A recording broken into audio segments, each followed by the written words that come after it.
ఈ అల్పకాల ఈ జీవితంలో అంత ప్రతికూలంగా ఉన్నా, అనుకూలం లేకపోయినా నువ్వు ఏమీ బాధపడవద్దు.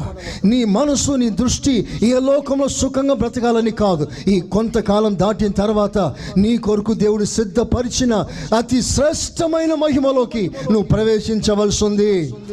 యేసయ్యా స్తోత్రం అనండి. ఆ మహిమను మనసులో పెట్టుకొని ఇప్పుడు దేవుడిని నడిపిస్తున్న ఈ త్రోవలో సంతోషంగా నడుచుకో. అది చెరైన, బాధైన, హింసైన, వేదనైనా, ఉన్నవైన, రాబోనమైన, ఆకలైన, పస్తైన, వస్త్రహీనత అయినా, వస్త్రాలు లేని పరిస్థితి అయినా, అందరి చేత విడనాడబడిన పరిస్థితి అయినా, అన్ని శ్రమలను సంతోషంగా యేసు కొరకు సహిస్తాము. ఆమేన్. హల్లెలూయా, హల్లెలూయా.